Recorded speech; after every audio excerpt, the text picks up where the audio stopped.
Hello again, this is Vol, and we are playing another game of Dawn of War. This, of course, is me here as Eldar, and my opponent for this game has picked random, but of course we're watching the replay and doing the commentary on the replay itself. Here he is. My opponent got Dark Eldar, the nemesis of the Eldar. It's their evil counterpart, so to speak. And right next to his main building, he's building a Dark Foundry, which is a building that creates some very fast, light vehicle units like the Helions, which sort of ride on these sort of hoverboards and have axes. They're kind of funny, we'll show you them later. And Reaver jet bikes, as well as some other buildings.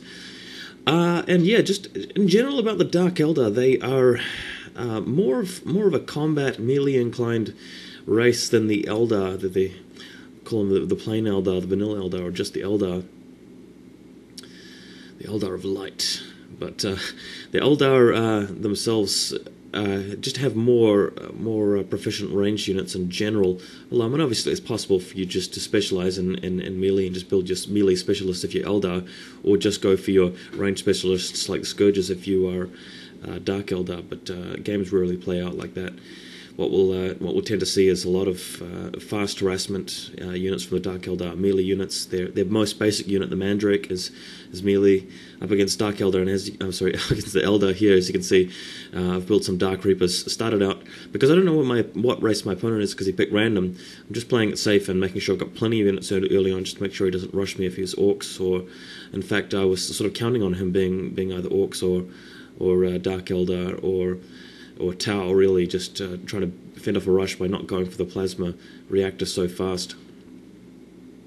But right into the middle of the map, he sent out a group of Mandrakes, first of all, to capture the critical point. In the meantime, sending another group of Mandrakes around, just capturing strategic points and upgrading the listening posts. This is the Dark Eldar worker here, is the Tortured Slave. He doesn't look too well, does he? But over here, the Mandrakes are getting shot up by my Guardians. They've headed out to the center of the map. I've discovered that he's playing Dark Eldar at this point, and I've discovered that he's trying to take the middle of the map. But out of nowhere, some Helions arrive, so that's what he built first from his Dark Foundry. As you can see there, they are Dark Eldar warriors mounted atop these sort of flying hoverboard things. They look pretty sinister, and they have axes, like double-handed axes, which they just chop people down with. And these bikes, these hoverboard things, can fly around really quickly, and they can sort of jump around from area to area every so often. It's on a cooldown timer, but as you can see, I'm trying to move my units away to avoid combat because they're quite good in combat. They don't really have much of a ranged attack. But I've got a lot of squads into position right now, so the Mandrakes that are in my side of in my territory are getting shot up pretty badly. He's got his Helions around avoiding combat, and they'll be able to just rush straight back in. But as you can see, Dark Templars, not Dark Templars, Dark Reapers. Yeah, just too caught up with the StarCraft terminology. But Dark Reapers are a very good unit, pretty much the staple unit of the Eldar, apart from the Guardians early on. But I think Dark Reapers are used in just about every matchup that I've seen. And they're just a great unit in general because you can use fleet of foot to move them out of combat quickly and then take it off and just lay down some serious firepower. And the X-Arch really helps them out, which is the squad leader for the Dark Reapers. But he's being a bit annoying with these Helions at the moment, just decapturing my side of the map, and this is a typically good strategy if you are playing a race such as the Dark Eldar, because what you can do is just keep your cheaper units back and just capture all of the strategic points and relics and critical points on your half of the map.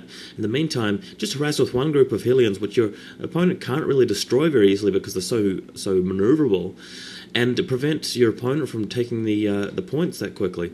So as you can see here, my working unit just getting shot up. I think that was a work unit, I'm not sure what I saw there, but haven't even managed to complete that listening post because of it. Out in the midfield, we've got Dark Eldar Mandrake squad just going at it with the Guardians, but with the Helions showing up, the Guardians have to retreat. I've built a listening post there to prevent him from decapturing that point, but here's the bulk of my main forces. I'm a bit worried at this point, because I've got sort of 3 or 4 squads constantly being tied up by one single squad of Helions, which means that I know that he's either going to be teching up pretty faster than me, or securing the map and getting an economic lead above me. So I'm really trying to think of a plan to actually stop him from doing that, but there's not too much that I can think of that I can do. Yeah, for now, he's even taken a critical point over in the bottom right-hand side of the map, or the bottom point of the map if you're looking at the diamond mini-map. To me, it's the bottom right. But my forces are unaware of his little Mandrake squad there. What I'm trying to do here is just put some pressure on him. Try to get him to lay down his hand a bit more, because so far I've only seen a couple of Mandrake squads and a single Helion squad, or maybe 2 Helion squads. And a lot of harassment's been done to me, and luckily my single Guardian capturing that relic was not killed, so he'll be able to finish capturing that while the Dark Templars, Dark Reapers cover for him. And there is a group of Helions looking into strike. But here's me over the right-hand side of the map, putting some pressure on this listening post. I'm taking a lot of casualties there, but it's worth it if I can take out that point, because that sort of keeps him under 50% of the map, and allows me to sort of try to keep up economically.